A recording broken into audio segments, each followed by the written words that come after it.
अस्सलाम वालेकुम वरहमतुल्लाहि वबरकातुहू। नाज़रीन, प्रोग्राम तकमील पाकिस्तान के साथ मैं हूँ आपका मेज़बान फ़िरदौस जमाल। नाज़रीन, पाकिस्तान शायर मशरिक़ अल्लामा मोहम्मद इक़बाल रहमतुल्लाह अलैह का एक ख्वाब से ताबीर तक का सफ़र मुकम्मल हुआ और बर सग़ीर के मुसलमानों को पाकिस्तान की सूरत में खूबसूरत मुल्क मिला। ख्वाब से ताबीर का सफ़र मुकम्मल हुआ, लेकिन ताबीर से तकमील का सफ़र अभी बाकी है। पाकिस्तान की दो तरह से तकमील होगी, एक पाकिस्तान की जोग्राफियाई तकमील और दूसरी पाकिस्तान की नज़रियाती तकमील। पाकिस्तान की जोग्राफियाई तकमील होगी उन तमाम मकबूजा इलाक़ों को पाकिस्तान में शामिल करने के बाद जो बर्र सग़ीर की तकसीम के फार्मूले के मुताबिक पाकिस्तान के हिस्से में आना चाहिए थे, कश्मीर, जूनागढ़, हैदराबाद वगैरह। और इसी तरह पाकिस्तान की नज़रियाती तकमील होगी जिस मकसद के लिए पाकिस्तान को हासिल किया गया था, उस मकसद के तकमील के बाद पाकिस्तान में इस्लामी तालीमात को प्रैक्टिस करने के बाद पाकिस्तान के नज़रियाती तकमील होगी। और हम अपने इस प्रोग्राम में कोशिश करते हैं कि पाकिस्तान की नज़रियाती तकमील, पाकिस्तान की जोग्राफियाई तकमील, इसकी तरफ जाने वाले उन राहों को खोजा जाए, उन हल को तलाश किया जाए जो पाकिस्तान की तकमील की सूरत में हमारे सामने एक खूबसूरत फ्यूचर मुस्तकबल के तौर पे आ सकते हैं। आज हमारे प्रोग्राम में हम बातें कर लेंगे पाकिस्तान से मुताल्लिक़ हैं और हम कोशिश करते हैं कि हमारा हर टॉपिक पाकिस्तान से मुताल्लिक़ हो, पाकिस्तान की नज़रियाती तकमील से मुताल्लिक़ हो, पाकिस्तान की जोग्राफियाई तकमील से मुताल्लिक़ हो, पाकिस्तान के मफाद से मुताल्लिक़ हो। आज हम बात कर लेंगे इमाम काबा का दौरा पाकिस्तान और पाकिस्तान के हवाले से इमाम काबा ने क्या बातें की और क्या मसरूफ़ियात इमाम काबा की पाकिस्तान में रहीं, क्या मुलाकातें की और क्या मैसेज पाकिस्तान के मुसलमानों को लेकर गया था इमाम काबा। और बात कर लेंगे पाकिस्तान में बारिशों से जो तबाही हुई है, फसलें तबाह हो रही हैं, नुकसान हो रहा है, उसका इजाला कैसे होगा, उसकी पेशबंदी क्यों नहीं की गई, गफलत कहाँ की गई, इस पर बात कर लेंगे। इस तरह बात कर लेंगे पाकिस्तान के मफाद को खाने वाले अनासिर के ऊपर कि उनकी करप्शन के ऊपर नेप ने क्या कामयाबी सिमटी है लाहौर में, उस पर बात कर लेंगे। इस तरह बात कर लेंगे हम कराची में एक ग्रोह को पकड़ा गया है जो 15 सालों से, पिछले 15 सालों से टारगेट किलिंग के वाक़यात में मुलविस था।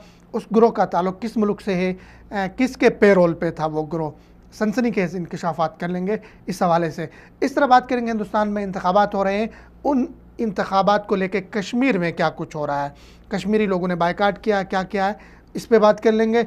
इसी तरह मुज़र सेहत, हमारे जो मशरूबात हैं, जो कि अब गर्मी का मौसम आ रहा है तो जगह जगह पे मुज़र सेहत मशरूबात फ़रोख्त हो रही है पाकिस्तान में, उस पर बात कर लेंगे।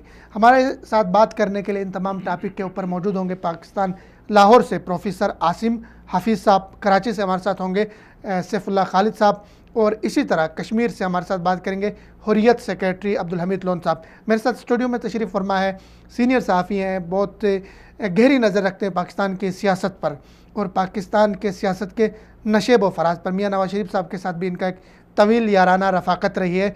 जनाब जावेद अकबर भट्ट साहब, सर प्रोग्राम में आपको खुशामदीद। आपसे ही शुरू कर लेते हैं। सबसे पहले तो ये बताएंगे आपका हफ्ता कैसे गुजरा? हफ्ता तो अल्हम्दुलिल्लाह ठीक गुजर गया है। तो मौसमी तग़य्युरात की वजह से पाकिस्तान में हमें भी थोड़ा बता वो गले का और आपको भी असर हो रहा है। चलिए अल्लाह ताला सबको सेहत और आफियत में रखे और आफतों से, मुसीबतों से बचाए रखे। सर हम बात कर लेते हैं इमाम काबा का दौरा पाकिस्तान, 7 रोज़ा दौरे पे गए इमाम माशाल्लाह। तो काफ़ी सारी मतलब बहुत तफसीली मुलाकातें कर रहे हैं। आर्मी चीफ से मुलाकात की, वज़ीर आज़म साहब से मुलाकात की, सेनेट के जो है चेयरमैन से मुलाकात की, स्पीकर कौमी असम्बली से मुलाकात की लाहौर में। आप इस दौरे को किस नज़र से देखते हैं, मकासद क्या है इस दौरे के? सबसे पहली बात है कि इमाम काबा का पाकिस्तान जाना ही बहुत बड़ी फजीलत है अहले पाकिस्तान के लिए और पाकिस्तान के जमहूर के लिए। ठीक है। हाँ, तो इन जैसे मोतबर शख्सियत जो हैं वो खैर के पहलू के लिए जाती हैं, खैर बांटती हैं। तो पूरे पाकिस्तान ने उनका एक बालाना इस्तकबाल किया है जो उनके लिए एजाज़ व तकरीम की बात है। इमाम काबा जो अब्दुल्ला बिन अवाद अल जहनी साहब एक तो वो उनको फजीलत है कि वो इमाम काबा हैं, उससे पहले वो मस्जिद नबी में भी इमाम रहे हैं, उससे पहले अच्छा उसके साथ उन्होंने डॉक्टरेट की हुई है हदीस, तफसीर और शरई उलूम के अंदर। तो उनकी एक किरत अहले मदीना में से हैं, अहले मदीना में से हैं। फिर उसके बाद उनकी किरत जो है वो भी बहुत अच्छी है, बहुत मशहूर है। तो इतनी बड़ी चीज़ें और साथें होने के बाद फिर वो अल्लाह के सबसे बड़े घर जो है खाना काबा का इस टाइम इमाम है। फिर पाकिस्तान में उनका जाना, पाकिस्तान में तो पूरी कौम उनके लिए जो है चश्मे बरा थी। तो वो दिल सब सर एक यहाँ पे मैं आपको रोकूंगा। इमाम काबा तो तमाम मुसलमानों के लिए उनके दिल की धड़कन है, दिल में बसते हैं, मोहब्बत है, अकीदत है, हर मुल्क में जाते हैं। लेकिन पाकिस्तान में जब जाते हैं तो एक अजब समा होता है, अलग समा होता है।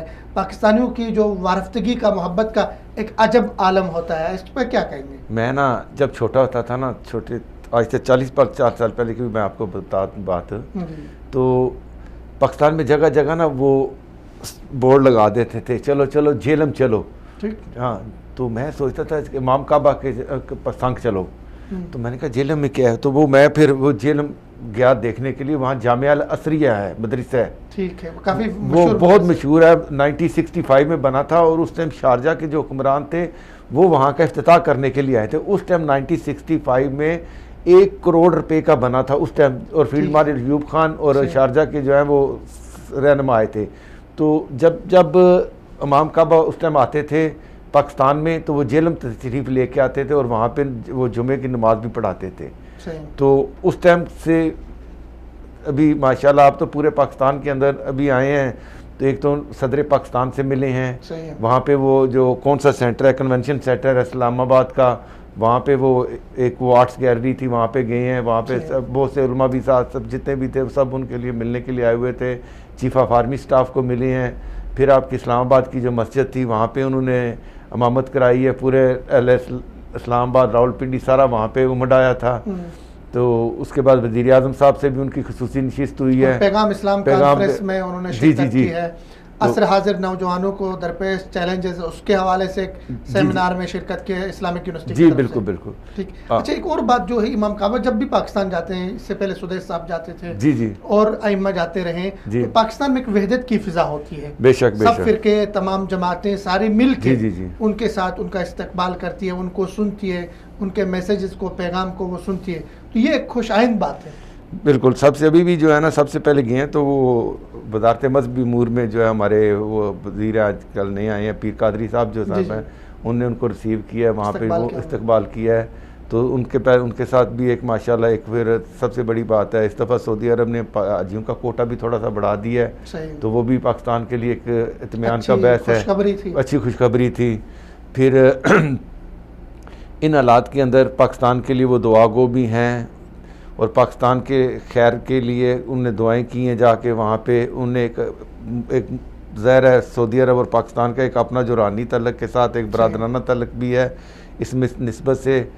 तो फिर वो लाहौर भी आए हैं, लाहौर उन्होंने जामिया शरीफिया में भी आके इमामत कराई है और बादशाही मस्जिद में भी उन्होंने एक जमात कराई है। वो लोग ज़्यादा मुस्तफ़ीद होते हैं जो खाना काबा या इस जगह पे नहीं आ सकते या जिनके पास इतनी साथ नहीं होती, तो उनको एक बड़ी होती है ख्वाहिश कि चलो हम उस जगह के इमाम को मिलने हैं, उनकी इमामत में हम जो है ना उनके पीछे नमाज पढ़ लें। दूर दूर से लोग आते हैं। ये भी एक अल्लाह ताला की नेमत होती है एक मुसलमान के लिए।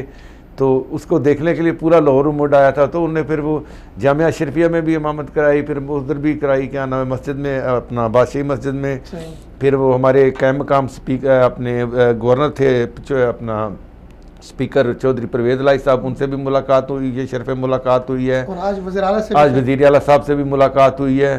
तो ये एक बहुत अच्छा मैसेज है, अच्छी चीज़ है। वो बड़े खुश होकर मिल रहे थे। तो वज़ीर आला गवर्नर साहब फरमा रहे थे स्पीकर चौधरी परवेज़ लाई साहब के इससे पहले भी उनके घर आए थे, तशरीफ़ लाए थे इमाम सदेस, जब वो उस टाइम ये वज़ीर आला पंजाब थे और इनके बड़े भाई चौधरी शुजात जो थे उस टाइम वज़ीर आज़म पाकिस्तान थे। तो वो उस टाइम भी अपने आप को बड़ा वो सादतमंदी समझते थे। अब उन्होंने कहा जी इससे बड़ी सादतमंदी कि अब मुझे फिर इस दफ़ा मुलाकात हुई है। तो ये पाकिस्तानी हर एक के लिए सादत है, हर एक के लिए। वैसे मसरत अच्छा, होती इन्होंने है। एक दो बयानात वहाँ इमाम काबे के बड़े फेमस हुए हैं। जी जी, एक तो उन्होंने कहा कि जी मेरा जो उस्ताद थे जिनसे मैंने कुरान हिफ्ज़ किया वो पाकिस्तानी थे। ये अल्हम्दुलिल्लाह। पाकिस्तान के लिए एजाज़ की बात है, पाकिस्तान के लिए ये बहुत खुशी की बात है कि पूरी दुनिया में पाकिस्तानी उनका कुरान से एक ताल्लुक़ है। आज आप जाके यूरोप में, मगरिब में देखें, इस्लामिक सेंटर्स के अंदर जो कुर्रा बैठे हैं, मस्जिदों में जो इमाम बैठे हुए हैं वो पाकिस्तानी हैं। दूसरी बात उन्होंने ये कही कि पाकिस्तान का ये दौरा मेरी ज़िंदगी का खूबसूरत तरीन दौरों में से एक है, जो बहुत ही यादगार और हमेशा नाकाबिल फरामोश रहेगा। इस पर क्या कहेंगे? मैं ये तो अल्लाह ताला की बड़ी मेहरबानी है कि देखें जी, उस्ताद कहीं का भी हो, कोई भी हो, उस्ताद होता है, उसका एहतराम करना भी एक वाजिब है। और फिर इस दीन का सलाम। सही। तो आप देखें मदीना मुनव्वरा के अंदर जामिया इस्लामिया है, जहाँ पे दुनिया भर के जो है वो लोग डिग्रियाँ लेके जाते हैं, PhD करते हैं, लाहौर हदीस तफसीर में करके जाते हैं। पाकिस्तान में बहुत से आलम हज़रात हैं जो यहाँ से फ़ारगुल तहसील होके गए हुए हैं। तो अगर इमाम काबा साहब के जिनने कुरान पाक हिफ़्ज़ कराया हाफ़िज़ से वो पाकिस्तानी थे, तो ये भी एक बड़ी मोतबर बात है। लेकिन एक बात मैं और इजाफ़ी कर दूँ कि पहले जो सऊदी अरब में हाफ़िज़ आते थे वो लाहौर से और पाकिस्तान से बहुत ज़्यादा तादाद में आते थे हाफ़िज़ कुरान। वो जाके यहाँ पे आके वो कुरान पाक के लोगों को जो है हिफ़्ज़ कराते थे। अब तो आपने देखा माशाल्लाह मक्का मदीना में, पूरे सऊदी अरब में, और ख़ास तौर पे मैं इस टाइम जिक्र कर रहा हूँ मदीना और मक्का की, यहाँ आप देखो कितने तहफ़ीज़ुल कुरान के मराकज़, हर गली हर महल्ले के अंदर आपको कम से कम एक आधा तहफ़ीज़ुल कुरान का जो है ना वो मिल जाएगा। तो यहाँ पे जितने अफ़ाज़ आजकल हाफ़िज़ के कुरान बन रहे हैं, बच्चे और बच्चियाँ, ये भी अल्लाह ताला की एक नेमत है इस टाइम मदीना में भी ख़ास तौर पर, क्योंकि हम देखते हैं ना हर महल्ले के अंदर असर के टाइम बच्चियाँ जा रही होती हैं या बच्चे जा रहे होते हैं। 2 टाइम होते हैं बच्चों के जाने के लिए जो तहफ़्ज़ कुरान कर रहे होती हैं। तो ज़ाहिर है अल्लाह ताला की एक बड़ी नेमत है मुसलमानों के लिए कि कुरान जो है हर एक के दिल में, ये कुरान से पाकिस्तानियों का एक ताल्लुक़ है, मोहब्बत है, जो ज़ाहिर इमाम काबे के दौरे से जी जी उसको महमीज़ मिली। और देखिए पाकिस्तान के हवाले से एक और बात जो है मुमकिन है ये हम एज ए पाकिस्तानी कहते हो, लेकिन ये सच है कि जितना पाकिस्तानियों में इस्लाम के हवाले से, मुसलमानों के हवाले से, उम्मत के हवाले से दर्द है, शायद किसी में हो। बेशक इसमें तो कोई दो राय नहीं है, क्योंकि एक इस्लाम एक ऐसी लड़ी है, दीन हमारा ऐसा है कि उसने पूरी दुनिया के, काला हो, सफ़ेद हो, ब्राउन कलर का हो, किसी कलर का इंसान हो, मुसलमान हो, उसको एक लड़ी में परो दिया। इससे बड़ी ज़बान आप देखें ना, हज के ऊपर आते हैं कितने 100 पता नहीं 60-70 ममालिक से आते हैं, ना उनका लिबास होता है एक तरह का, ना उनकी गिफ्तार एक तरह की है, ना उनका खाना पीना है, लेकिन एक चीज़ है वो है कि इस्लाम जिसके हम सब में मुश्तरक है। और दूसरा निस्बत जो है निस्बत है, और दूसरी एहराम की निस्बत है कि सब ने सफ़ेद एहराम पहना होता है। यहाँ पे छोटी सी ब्रेक लेते हैं, उसके बाद इंशाल्लाह कंटिन्यू करते हैं। नाज़रीन हमारे साथ रहिए, छोटी सी ब्रेक, उसके बाद वापस आते हैं।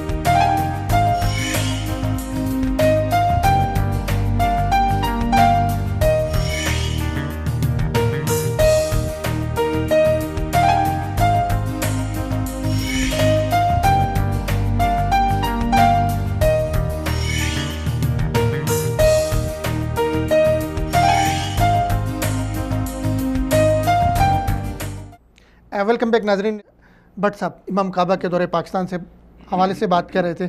वैसे पाकिस्तानियों में कि वो है कि सुदेश अब लोगों ने नाम रखने शुरू कर दिए, इमाम काबा की डीपियाँ लगा रहे हैं, इतनी मोहब्बत है अइम्मा हरमैन से, क्या कहेंगे आप? इसमें कोई शक नहीं है कि ये पिछले 20 साल से ना ये बहुत ज़्यादा पाकिस्तान में रिवाज हो गया। पहले पाकिस्तान में जो नाम होते थे वो अरबी फ़ारसी के होते थे, 20 साल पहले की बात है। ठीक है, बस मेरा नाम ही ले लो, जावेद है, ठीक है, ये फ़ारसी का लफ्ज़ है। आपका नाम फरदौस है, ये भी फ़ारसी का लफ्ज़ है, ये उर्दू का भी, ये अरबी का भी है, ठीक है। अब मेरे बेटे का नाम फ़ाहद है, एक का नाम हमज़ा है, एक का नाम तलाल है, अपने घर से शुरू कर देते हैं, ठीक है। इसी तरह इसी निस्बत के अंदर जैसे आपने बताया। इस वक्त आसिम हाफिज़ साहब हमारे साथ मौजूद हैं। अस्सलाम वालेकुम। वालेकुम अस्सलाम। आसिम साहब, प्रोग्राम में खुशामदीद आपको। हम बात कर रहे हैं इमाम काबा के दौरे पाकिस्तान से मुताल्लिक। तो सर हमें ये बताइए, लाहौर में इमाम काबा आए थे तो उनकी मसरूफियात वहाँ पे क्या रही, इमाम काबा की उनके पैगामात वहाँ पे क्या रहे, लोगों के साथ गैदरिंग क्या रही, और सुना है वहाँ एक कुरान पैगाम कुरान TV चैनल का भी उन्होंने इफ्तिताह किया। हमें आगाह कीजिए वहाँ पे उनकी मसरूफियात क्या रही इमाम काबा की। इमाम काबा माशाल्लाह पिछली जुमरात को तशरीफ़ लाए थे पाकिस्तान में इस्लामाबाद में उन्होंने फैसल मस्जिद में खुतबा जुमा इरशाद फरमाया, फिर वज़ीर आज़म और दीगर हुकाम से मुलाकातें भी की। लाहौर में उनकी जो सबसे बड़ी मसरूफियत थी वो यही थी कि पाकिस्तान का पहला कुरान टीवी शुरू किया गया है पैगाम नेटवर्क की तरफ से। उसके पहले भी 2 चैनल हैं। ये चैनल सऊदी अरब के चैनल की तर्ज पर इस पर हर वक्त जो है तिलावत कुरान नशर होती है, और इसी तरह तर्जुमे के साथ, और इसी तरह मुख्तलिफ जो बड़े कुर्रा हैं दुनिया के उनकी आवाज़ों में कुरान और जो बच्चों के क्लेब्स कुरान सिखाने के हवाले से, तो ये एक बड़ा बाबरकत प्रोजेक्ट शुरू किया गया है। और यही ख्याल था कि इसका इफ्तिताह किसी ऐसी शख्सियत से ही करवाया जाए।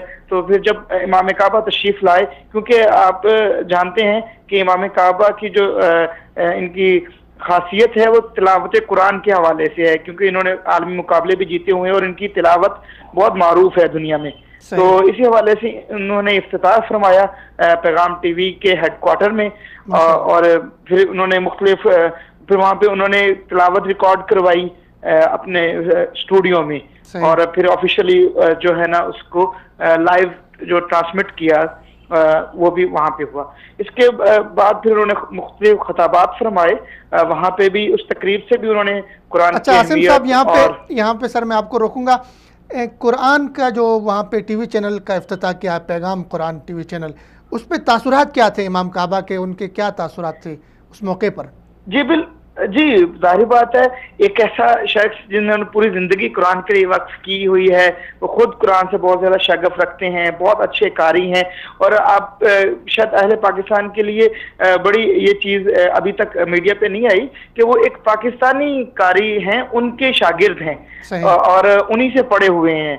तो ये उनके लिए जाहिर बात है ये बहुत खुशी की बात थी कि वो एक ऐसे टीवी चैनल का इफ्तिताह कर रहे हैं कि जो पूरी यानी उसके 24 घंटे रिकॉर्डिंग ही कुरान के लिए है। फिर उन्होंने कुरान की अहमियत, तिलावत की अहमियत पे गुफ्तगू फरमाई, और मुसलमानों में इत्तेहाद, इत्तेफाक, और इस चीज़ पे उन्होंने जोर दिया कि कुरान ही एक ऐसी किताब है और एक कुरान के उसूल और कुरान और हदीस पे अमल करके ही हम इस वक्त अपने मसाइल को हल कर सकते हैं, और जो भी हमारे मुल्क को यहाँ आलम इस्लाम को दरपेश मसाइल हैं उनका हल कुरान और हदीस पर अमल करने से ही है। सही है। तो वहाँ पे उनकी अवामी इज्तिमात से या मुख्तलिफ जमातों के हाँ भी वो चले गए, अशरफिया में चले गए, और गालिबन वहाँ पे इशाइया मरकज़ी जमीयत अल हदीस की तरफ से दिया गया था, इस हवाले से क्या कहेंगे? जी बिल्कुल। लाहौर में और उनकी जो मसरूफियात थी में जो ऑफिशियली कोई भी शख्सियत आती है इमाम काबा, तो बाशे मस्जिद जो है वहाँ पे उनकी नमाज होती है, और उन्होंने वहाँ पे नमाज पढ़ाई, वज़ीर आला से मुलाकात की। फिर इसी तरह उन्होंने जो जामिया अशरफ में नमाज मगरिब इशा उन्होंने पढ़ाई। तो इसके बाद फिर उनका एक बहुत बड़ा इवेंट था जो मुकामी होटल में, उसमें तमाम दीनी सियासी जमातें, आला हुकूमती ओहदेदार शरीक थे, और इस इशाइये का एहतमाम जो है ना मुख्तलिफ जमातों ने किया था, जिसमें मोहतरम सिराजुल हक साहब और मोहतरम सेनेटर साजिद मीर साहब और इसी तरह लियाकत बलोच साहब chief justice Lahore high court, और इसी तरह नामवर सहाफ़ी जो मुजीबुर रहमान शामी साहब, और इसी लेवल के बहुत से सनतकार और समाजी शख्सियात, सहाफ़ी, अखबारात के एडिटर, और उन्होंने इमाम काबा के साथ जो है ना इस इशाइये में शिरकत की। और इस तकरीब में इमाम काबा ने बहुत डिटेल खिताब भी किया, और उन्होंने अहले पाकिस्तान के लिए दुआएं की।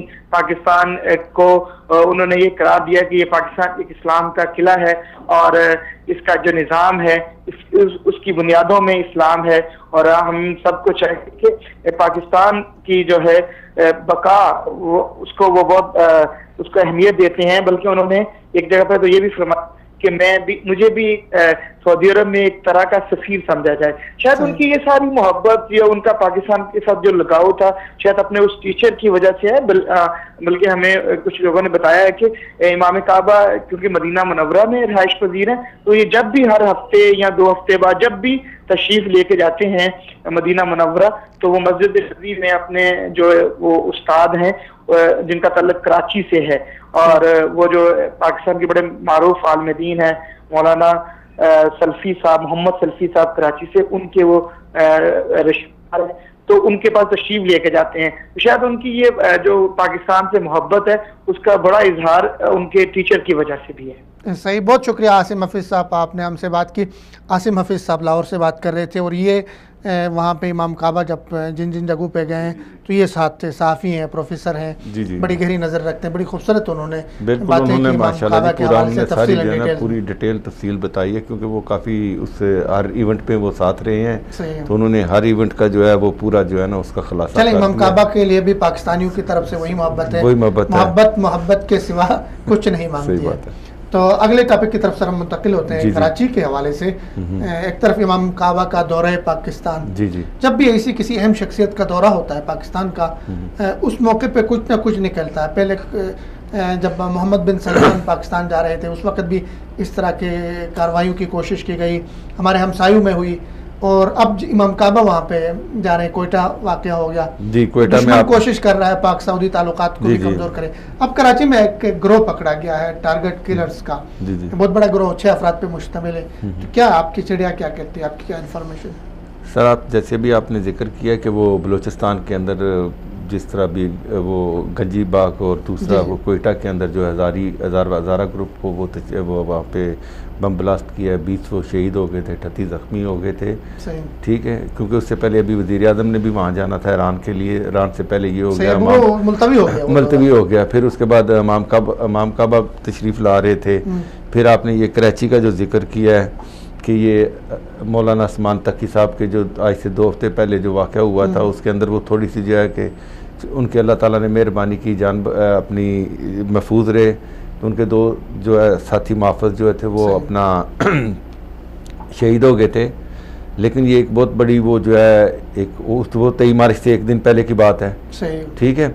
ये कड़ियाँ आपस में कड़ियाँ बड़ी जो है ना वो बड़ी ही वो जिस जो आप खालिद साहब कराची से अस्सलाम वालेकुम। वालेकुम अस्सलाम। सर प्रोग्राम में आपको खुशामदीद। बात कर रहे हैं हम कराची में कल जो ग्रोह पकड़ा गया है, तो सर इस ग्रोह के हवाले से इंफॉर्मेशन दे। 6 बंदों पे मुश्तमिल ग्रोह है, कौन थे ये लोग और किन के लिए काम करते थे, इन पे क्या चार्जेस हैं? बिस्मिल्लाहिर्रहमानिर्रहीम। लेकिन कराची में जो इन दिनों गिरफ्तारियां हो रही हैं, कल जो मीडिया में आई हैं चीजें, ये 2 तरह के लोग कल वहाँ पकड़े गए हैं परसों पिछले 2-3 दिन में कराची में। उनमें जो एक बड़ा ग्रुप है वो सिर्फ उसका ताल्लुक सिपाही मोहम्मद से था, वो ईरान के लिए काम कर रहे थे। और ये वही तकी उस्मानी साहब के हमले के बाद जो शुरू हुआ है गिरफ्तारियों का सिलसिला, ये उसी सिलसिला की एक कड़ी थी। ये लोग पहले से निगरानी में थे और अब इनको गिरफ्तार कर दिया गया है। और दूसरा एक 2-3 लोग थे, उनका ताल्लुक दाइश से बताया जाता है, उनको भी गिरफ्तार किया गया है। लेकिन ये जो पहला ग्रुप है जिनका ताल्लुक सिवाय मोहम्मद से और दीगर ईरान नवाज फोर्सेस से है, तो इनके सिलसिले में ये इतलात है कि मजीद भी गिरफ्तारियां होने वाली हैं, क्योंकि फिरका वाराना फसाद के हवाले से ये एक बहुत मुनज़्ज़म साजिश थी और इसमें कई एक ग्रुप मुलव्वस है, कराची में इनके कई नेटवर्क काम कर रहे हैं। तो एक तो ये पकड़ा गया, एक इससे पहले पकड़ा गया था जिसमें 2 जर्नलिस्ट है, और मजीद भी गिरफ्तारियां आने वाले दिनों में होने वाली है। सही सर, इस तरह के लोग जब पकड़े जाते हैं, इंडियन कोई पकड़ा जाता है तो किसी हद तक हमारे टीवी चैनल्स कवरेज देते हैं। तो ये जो ग्रोह पकड़ा गया है जिनके हवाले से आपने बताया, और ख़बर ये भी है कि उनका ईरान से उन्होंने तरबियत हासिल की, शाम के महाज पे भी लड़ते रहे, तो हमारा मीडिया इनको कवरेज दे रहा है इन चीज़ों को, इन खबरों को? देखिए, ये आपकी बात दुरुस्त है। ये जो लोग पकड़े गए हैं इन्होंने ज़ैनबियून के कैंपों में ट्रेनिंग हासिल की है, इनमें से कुछ लोग शाम में रहे भी हैं। और असल में एक और मसला भी है कि शाम में अगर ना भी रहे हो तो फिर भी कई एक बहुत बड़ी तादाद में इनके वो लोग हैं जो सिर्फ ट्रेनिंग लेके पाकिस्तान में आके स्लीपिंग सेल्स की सूरत में छुपे हुए हैं और किसी भी वक्त कोई दहशतगर्दी कर सकते हैं। जहाँ तक ये सवाल है कि ये लोग पकड़े जाते हैं तो मीडिया में बात क्यों नहीं आती, तो बहरहाल ये एक हिकमत अमली है। दहशतगर्द कोई भी हो, उसका ताल्लुक किसी भी ग्रुप से, उसे पकड़ा जाना चाहिए। बाज़ चीज़ों के नेगेटिव इम्पैक्ट हो सकते हैं मीडिया में आने से, दुश्मन उनका फ़ायदा उठा सकता है। शायद इस वजह से इन खबरों को लोगों को पकड़ा तो जा रहा है, लेकिन उनको मीडिया में उछालना मुनासिब नहीं समझा जा रहा। और ये कोई दूसरी एक वजह और भी हो सकती है, क्योंकि हमारे मीडिया में इनके हमदर्द लोग काफ़ी अहम पोस्टों पर मौजूद हैं। सही, ये भी एक बड़ी वजह हो सकती है और बाज़ औक़ात यही वजह होती भी है। जी सही, बहुत शुक्रिया सर, आपने टाइम दिया, बहुत नवाजी, सलामत रहिए। सैफुल्लाह खालिद साहब कराची से बात कर रहे थे, हमारे साथ थे। जी, उन्होंने कहा पाकिस्तान इलेक्ट्रॉनिक मीडिया हो या अपना प्रिंट मीडिया हो, उसके अंदर इन जैसे जो इनके खैर ख्वाह जो हैं, इनके खैर ख्वाह जो वहाँ काफ़ी बैठे हुए हैं, ये एक वो ख़ास निस्बत से जो उन्होंने बात की है, मैं उसकी तायीद कर रहा हूँ। तो ये तो पाकिस्तान में काउंटर टेररिज्म डिपार्टमेंट की बड़ी कामयाबी है कि उन्होंने 6 अफराद को गिरफ़्तार कर लिया है। सही है। और दूसरा जो आपने कहा है कि इसकी जब ये इस तरह का वाक़या होता है तो इसको मीडिया पे या इंटरनेशनल लेवल पे हम क्यों नहीं बताते कि यार ये हमारे यहाँ किस तरह की जो कौन कर रहा है, इसको हम, ताकि देखें जब तक हम खुद नहीं बताएंगे दुनिया को कि इसके पीछे कौन है, ताकि अवेयरनेस हो पूरी दुनिया के अंदर कि ये मसला कहाँ उठ रहा है और कौन इसका जो है वो कौन पीछे है। अब आपने देखा है बलूचिस्तान का वाक़या हुआ है कोयटा में, एक दिन में सब्जी मंडी के अंदर 20 आदमी जो हैं वो शहीद हो गए हैं, 38 ज़ख्मी हो गए। कोई ये मामूली वाक़या नहीं है। सही सर, टेक्निकल प्रॉब्लम हो रही है। अच्छा, तो यहाँ पे रोकते हैं नाज़रीन, यहाँ पे हम एक छोटी सी ब्रेक लेते हैं, फिर वापस आ जाते हैं।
नाज़रीन वेलकम बैक। माज़रत हम चाहते हैं कि हमारी टेक्निकल टीम की तरफ से भरपूर कोशिश के बाद दोबारा हम आपसे बात करने के काबिल हुए। आज थोड़ी सी टेक्निकल प्रॉब्लम्स आ रही थी, बट सब हम बात कर रहे थे कराची के हवाले से। टारगेट किलर पकड़े गए हैं जी जी, और उनके हवाले से इंकशाफात तो आपने सैफुल्लाह खालिद साहब को सुना, और दूसरा एक मेरे पास जो है वो ये कि ये सबसे पहले तो ये ऑपरेशन जो था CTD का था। जी जी, ठीक है, काउंटर टेररिज्म डिपार्टमेंट ने कामयाब किया। उनके इंकशाफात है, उन्होंने कल प्रेस कॉन्फ्रेंस की है कि ये जो ग्रोथ था ये 15 बरसों से काम कर रहा था, पिछले 15 सालों से ये काम कर रहा था, और इसके हाथों, इस ग्रोह के हाथों 50 लोग शहीद हो निहत्ते बेगुनाह मारे गए। मासूम 50 लोग मारे गए जी, हैं। जी। और इसी तरह इनमें से 2 का जो नाम था वो रेड बुक पे था। रेड बुक पे, ठीक है। ठीक है। और इसी तरह ये गिरफ्तार जो अफराद है ये 21 मुकदमात में मतलूब थे। ये इनकी डिटेल्स हैं। जी, जी, तो इस बिल्कुल पे ठीक। क्या कहेंगे कि क्या हो रहा है हमारे मुल्क में? सर ये आप कराची की निस्बत से आप देख लेना, उनने 15 साल का दिया है ना, तो 15 साल के अंदर कराची के अंदर एक तो बहुत सी जो तंजीमें थी, कुछ तो अभी एलिमिनेट हो गई हैं, सही। कुछ का भी वजूद बाकी है, कुछ की सांसें हैं बाकी। तो इस पे ज़ाहिर है कि ये काउंटर टेररिज्म डिपार्टमेंट की बड़ी कामयाबी है। मौलाना पहले भी हमने जिक्र किया कि मौलाना तकी उस्मान साहब भी उन पर हमला हुआ, उस पर हमले के बाद तो ये इतनी पेशरफ्त हुई है, ये भी एक अच्छी बात है।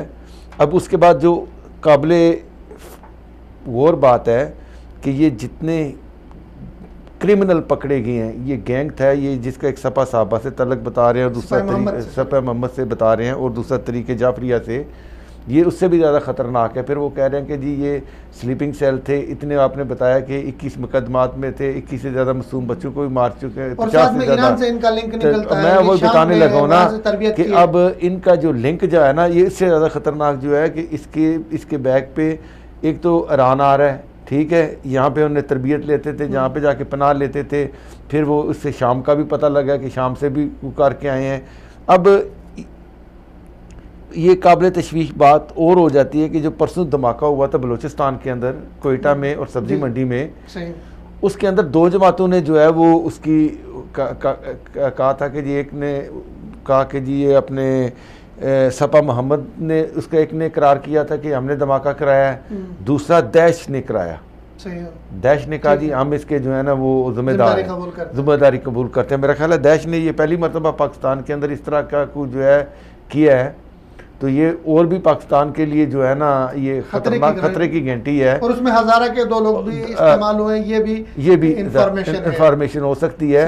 लेकिन इस सब में देखिए ईरान की इन्वॉल्वमेंट है, क्योंकि सर ये मैं कह रहा हूँ कि ये सर मैं अर्ज कर रहा हूँ जो दैश है, दैश की तो पहली सपोर्ट ईरान कर रहा है पूरे। आप देख लें इराक के अंदर देख लें, शाम के अंदर देख लें, आप इसको देख लें, लीबिया के अंदर देख लें, इनको उनके मफाद के लिए सब कुछ कर रहा है। अब उनने वहाँ से कुछ ख़त्म होने के बाद उनने कुछ यहाँ पाकिस्तान में भी अभी ट्रांसफ़र करने शुरू कर दिए हैं। तो ये हुकूमती इदारों के लिए लम्हा फिक्री है, खतरे की घंटी बज चुकी है, ज़्यादा अभी होशियार रहने की। अब साथ में ईरान को वाज़े पैगाम होना चाहिए और ख़ास तौर पे अब वज़ीर दाखिला जो है, अब वज़ीर आज़म को चाहिए कि एक जो है वज़ीर ख़ारजा, जैसे उस पहले क्रिटिसाइज़ करते थे नवाज शरीफ के दौर में कि वज़ीर ख़ारजा नहीं है, अब वज़ीर दाखिला नहीं है। अब वज़ीर मुमलकत हमारे जो वज़ीर दाखिला बने हैं शहरियार अफरीदी, वो कोयटा गए हैं, तो वो वज़ीर दाखिला उस टाइम कम लगे हैं मुझे, वो ख़तीब और उस टाइम जाकिर मुझे ज़्यादा लगे थे जब वो तकरीर कर रहे थे हज़ारा कम्युनिटी से, वो भी 3 दिन के बाद गए हैं, अभी तक वज़ीर आज़म साहब नहीं गए। अच्छा, इसमें तो ये देखें तो एक तो हज़ारा के हवाले से ये कि वहाँ पे 20 लोग मारे गए हैं, 20 मारे गए हैं, 40 के पास जा रहे हैं, लेकिन जो 12 लोग हैं उनके पास कोई नहीं जा रहा है। जो पख्तून 12 मारे गए हैं, जी, बाकी वो दूसरा वाकया जो हुआ ना, जिसमें नहीं उसी वाकये में उसी वाकये में 20 लोग शहीद देखे ना। अब ये 2 चीज़ें डिफरेंट आपने जिक्र किया ना, उसमें कुछ तो FC के बंदे भी थे, ठीक है, मेरे ख्याल 2 FC के बंदे थे, बाकी ये हज़ारा के थे और कुछ पख्तून थे, ठीक है। अब ये हज़ारा के गए हैं, हज़ारा वाले 1980 में अफ़गानिस्तान से यहाँ पे हिजरत करके आ गए थे, ठीक है। तो ये लोगों का भी एक वो भी ये मानते नहीं है कि ये हमारा हिस्सा है, ठीक है ना। यहाँ पे एक वो भी चपकलेश है, दूसरा अपने अलग से इन्होंने छावनियां बनाई हैं, अपने अड्डे बनाए हुए हैं। बिल्कुल। जब अफगानियों को निकालने की बात आ रही है तो जो लोग पाकिस्तान में अफगानियों को निकालने की बात कर रही हैं, उसकी पुष्ट पर खड़े हैं उस तहरीक की, वो हज़ारा के निकालने की बात नहीं कर रहे, नहीं करते। ये अलमिया है ना, मैं वही तो कह रहा हूँ। अच्छा, फिर आप देखें कि वज़ीर दाखिला साहब, वज़ीर मुमलकत जो दाखिला शहरियार अफरीदी, वहाँ फरमा क्या रहे हैं कि जी हमारे वज़ीर आज़म इमरान खान साहब ने जो ईरानी सदर से बात की है, वो भी किस सदर से, साबिक़ सदर रफसंजानी से। अबे यार उसको तो फौत हुए भी कितने साल गुज़र गए, खैर है, इतना याद नहीं रहा के सदर के नाम भी वैसे भी ऐसे रफसंजानी है, पता नहीं क्या है, रूहानी है, फलाना, तो भी क्या करें इनके, तो बेचारे को मिस्टेक हो गई होगी। ईरान वैसा भी इतना अहम नहीं हमारे लिए, उनके सदर के नाम। लेकिन हमारे लिए सबसे बड़ी अहम चीज़ जो है इस टाइम जो दाश का नाम आया है ना, इसके ऊपर जो है वो बड़ी संजीदगी से ज़ाहिर है पाकिस्तानी एजेंसी तो पहले भी मुतरक ही रहेंगे, सही। तो इसमें सर इसको संजीदगी से सर हमने आगे बढ़ना है। जी जी। तो ये जो पकड़ा गया है ग्रोह, इनको इबरतनाक सजा दी जाए सर। पहले भी हमने पिछले प्रोग्राम में भी हमने ईरान को वार्निंग दी जाए सर जी। वार्निंग की बजाय अब इसको ज़रा आगे लेके जाना चाहिए। इस केस को जो है ना एक अक़वाम मुत्तहिदा सलामती कौंसिल में जाके इनको जो है ना दराज कराना चाहिए कि ये इस तरह के जो वाक़यात तसलसल से कर रहे हैं, ठीक है। अच्छा, हम लोग वहाँ पे सलाब आया हुआ है, हम लोग वहाँ की आवाम के लिए खिदमत कर रहे हैं, हम वहाँ से वो यहाँ दहशतगर्दी कर रहा है। ये एक बहुत ही ये बहुत अलमिया है और बहुत पाकिस्तान की कौम को भी समझना चाहिए कि हमारा दोस्त कौन है, दुश्मन कौन है। आगे बढ़ते हैं सर, कश्मीर के हवाले से हमारा दूसरा जो हमसाया है, हम तो बदकिस्मती से हमसाए में फंस गए हैं ना, में फंस गए हैं जो बड़ा मुश्किल तीनों तरफ से। तो चले कश्मीर के हवाले से बात है कि भारत में इंतखाबात हो रहे हैं और कश्मीर में कश्मीरियों की क्या राय है इन इंतखाबात के हवाले से। बट साहब हमें बताएं, हमें इंशाल्लाह ज्वाइन करेंगे मेहमान भी कश्मीर के हवाले से। तो ये अभी उनका कल से दूसरा मरहला शुरू हो रहा है, क्या नाम है, जुमेरात से कश्मीर के अंदर। जी जी। पहला मरहला तो ख़त्म हो गया है। तो हुर्रियत कॉन्फ्रेंस जो है कल जुमेरात को जो है वो भारतीय पार्लिमानी जो इलेक्शन हो रहा है उसका तो उन्होंने बाइकाट का ऐलान कर दिया। चेयरमैन सैयद अली गलानी साहब ने कह दिया है कि मकबूजा कश्मीर में जो है इस टाइम वो इलेक्शन के हालात नहीं है कि उस पर किया जाए, लेकिन उन्होंने तो बरमला उसका जो है ना वो बाइकाट का ऐलान कर दिया है। उसमें हालत ये हो गई है कश्मीर के अंदर कि वहाँ पे कश्मीर में अब जंगल राज कायम हो चुका है, ठीक है। तीसरा ये है कि वहाँ पे आपने देखा है वो एक शहर जो मेन उनकी हाईवे है, अब वो उतने खौफजदा हो चुके हैं कि उन्होंने वो हाईवे बंद कर दी है। हफ्ते में 2 दिन जो है वो 48 घंटे वो पूरी मुकम्मल जो है वो सिविलियन अवाम के लिए बंद रहती है, वहाँ से सिर्फ आर्मी ही गुजर सकती है। अच्छा। उन 2 दिनों में उनको इतना खौफ हो चुका है पुलवामा हमले के बाद। कल एक आपको बता रहा हूँ कि वहाँ पे कल एक उनका एक मरीज़ था, कैंसर ज़्यादा था, तो उसको वापस कहीं लेके जाना था। उनने सारे सरकारी इदारों से उसकी परमिशन ले ली, एम्बुलेंस भी लेके जा रही, तब भी उन्होंने वहाँ पे वो रोक लिया उसको। तो वो मरीज़ जो है कि उसको कई घंटे तक रोके रखा कि उसकी वहीं पे जो है वो डेथ हो गई। उन्हें बड़ी उसके ख़ानदान वालों ने मेहनत की कि भाई मरीज़ है, हम चाहते लेके आए हुए हैं, उन्हें कुछ नहीं माना, उन्हें वहाँ भी कर दिया। तीसरा मतलब कि कश्मीर जेल के अंदर आपने देखा कि तशद्दुद कर रहे हैं, कश्मीर श्रीनगर जेल के अंदर तशद्दुद के वाक़यात हो रहे हैं। तो वो वहाँ पे उनके लवाकिन ने और दूसरों ने भी गुज़श्ता 5 दिन से हड़ताल की हुई थी कि ये अंदर की सूरत हाल है कश्मीर की। सही। तो भारतीय इलेक्शन के हवाले से कश्मीरियों की क्या राय है? कश्मीर क्या कहते हैं? कश्मीर की तो पहले शुरू से ही एक ही राय है कि उन्होंने तो कहा कि कश्मीर को तो उन्होंने जो है ना वो एक जेल खाना जात बना दिया है। ये समझ ले कि दूसरा जो है ना वो ग्वांते, क्या नाम था जी उसका, ग्वांते वे जेल, वो जेल बना दी है उन्होंने। उसके अंदर आपको जैसे बताया कि वहाँ पे उस टाइम हर मेरा ख्याल है 4थे या 5वें कश्मीरी पे एक पुलिस का पहरेदार लगा हुआ है, फौजी लगा हुआ है। और आपने देखा है पिछले जो इससे पहले जो ये तो अभी दूसरा मरहला शुरू होने वाला है ना, तो उससे पहले आपने देखा था कि वहाँ पे लोगों ने तो बाइकाट किया था, नहरें लगा के वो इलेक्शन पोल से बाहर निकल रहे थे, पाकिस्तान जिंदाबाद, ठीक है। तो अब वो वहाँ पे मुकम्मल इस टाइम जो है जिन पे उन्होंने मेहनत की थी, महबूबा मुफ्ती तो अब्दुल्ला जैसे लोग, वो भी अभी उनके खिलाफ हो गए। अभी तो वो ये वहाँ पे जो उन्होंने 370 जो उनके आर्टिकल की शिक है, तो जिसके ऊपर उन्होंने कहा हुआ था कि जी इसको आइन से अलहदा करके कर देंगे हम लोग। तो इस पे तो अपना महबूबा मुफ्ती साहब हो, दूसरे हो, उन्होंने कहा जी सबसे पहले हम लोग जो है कश्मीर से बगावत का ऐलान करेंगे अगर ये ख़त्म होती है तो, क्योंकि उसमें वो चाह रहे हैं कि अगर खुदा न खास्ता उसमें अकलियत में अपने मंशूर में उन्हें बीजेपी ने अपने मंशूर में रखा हुआ है। 3 चीज़ें उनके मंशूर में थी। एक तो उन्होंने इसको आर्टिकल 370 जो था इसको ख़त्म करना, ठीक है, कश्मीर को अक़लियत में मुसलमानों को बदलना, उनकी जदादें वहाँ बनाना। दूसरा बाबरी मस्जिद के ऊपर उन्होंने कहा कि हम वहाँ पे जो है राम मंदिर बना देंगे। तीसरा उन्होंने मुसलमानों के ऊपर जो तशद्दुद शुरू किए हुए थे, इसीलिए तो हमने कहा था कि ये अपने हमारे वज़ीर आज़म साहब ने पता नहीं किस लहर में आके कह दिया था जी कि मोदी साहब आएंगे तो हमारे उनसे मुज़ाकरात होंगे। तो ये और 300 इन्होंने उस टाइम माहीगीर भी छोड़ दिए थे जो उनकी। जी जी जी, अस्सलाम वालेकुम। जी वालेकुम सलाम। सर प्रोग्राम में खुशामदीद। हम बात कर रहे हैं भारतीय इलेक्शन और मकबूजा कश्मीर की सूरत हाल के ऊपर। सर हमें ये बताइए कि भारतीय इलेक्शन को लेकर तो भारत में काफ़ी गहमा गहमी है, लेकिन कश्मीर में इस इलेक्शन को कैसे देखा जा रहा है, कश्मीरियों का क्या मौक़िफ़ है, कश्मीरियों का क्या रद्द अमल है, कश्मीरी और आप खुसूसन हुर्रियत जो कॉन्फ्रेंस है उनका क्या मौक़िफ़ है इस हवाले से?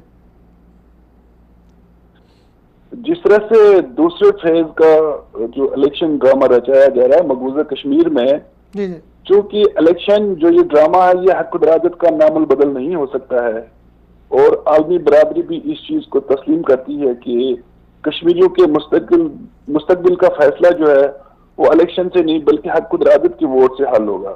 सही है। भारत हमेशा जो है अपने कब्जे को दवाम बख्शने के लिए इस तरह की जो ड्रामे रचा रहा है और कश्मीरी अवाम हमेशा से उसको मुस्तरद करके चले आए हैं। सही है। आज भी भारत कुछ अपने गुमाशों के साथ मिलकर एक और ड्रामा रचाने की कोशिश कर रहा है।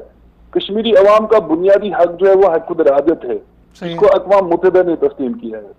तो कश्मीरी अवाम के नुमाइंदे जमात जो है वो हुर्रियत कॉन्फ्रेंस है, सैयद अली शाह गिलानी साहब है। सही। और इसी तरह से हिंदुस्तान जहां कश्मीर के अंदर इस वक्त जो तूफान बपा किया है, जहां नामनाद इंतखाबात से वो आलमी बरादरी को गुमराह करने की कोशिश कर रहा है, कश्मीरी किसी भी सूरत भारत के फरेब में नहीं आएंगे क्योंकि ये इंतखाबी ड्रामा जो है ये मुकम्मल ड्रामा है।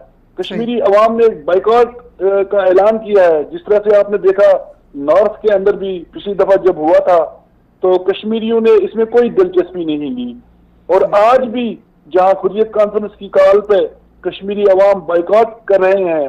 दरअसल हिंदुस्तान जो है वो जो जुल्म जबर वहां रचा रहा है और अपने जबर की तायद चाहता है जिसको कश्मीरी मुस्तरद कर चुके हैं।